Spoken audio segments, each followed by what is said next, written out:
Hey kids, this is Ivan. How you doing? It's August 5th, so it's day 5 of RPG A Day 2022.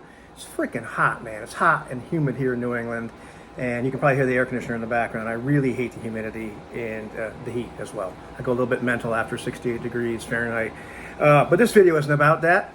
Our question for today is, why will they like this game? And so far, you look at RPG A Day 2022, you look at the way it's set up. Oh, there you go. And the questions kind of build on each other, and you can't say too much about one because you might mess up the next answer.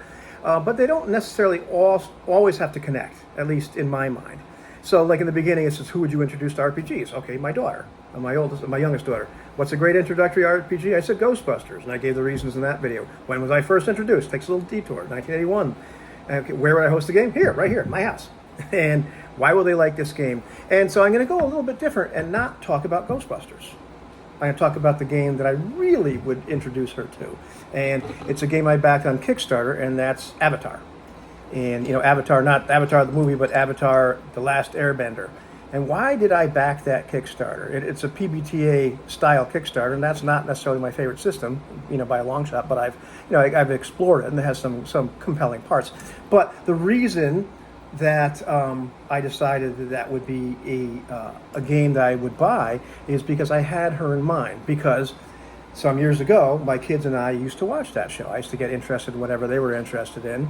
And, it's a cute show. It actually has a pretty neat little story and setting. And from what I understand, there's various different eras in that world. And so the RPG itself will allow you to play in these different eras. And more importantly than that, my daughter knows all this stuff. She has a good knowledge of the setting, of the genre. She knows the genre.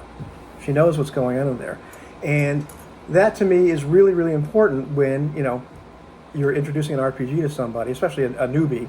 And why would she like this? Well, it's about something that she likes. I don't know if she's seen the Ghostbusters movies. I'm sure that she would have fun with that. If we watch the movies, then we could go play, and that'd be neat.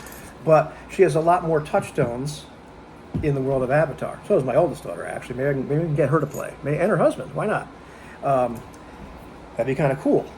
So that's, why I think they like the game. And I think to myself, too, like back in the day when I started playing, basic D&D, that's very heavily inspired by Tolkien. And at that point, I was a real big fan of Tolkien. And I just started to branch out into other types of fantasy. And so I had a lot of touchstones there. It wasn't exact, but I had some things, originally, I'm thinking, well, this is going to be just like that. And maybe it's not. And maybe the Avatar role-playing game won't be just like watching my cat's trying to get in front of the screen. You better not do it. I don't know. There she is. Maybe it won't be exactly like watching the TV show, but it'll be, similar. She'll have a lot of touchstones. And so I think, in that case, that's why, hey Kiki, say hi. That's why she would like that game. That's my answer.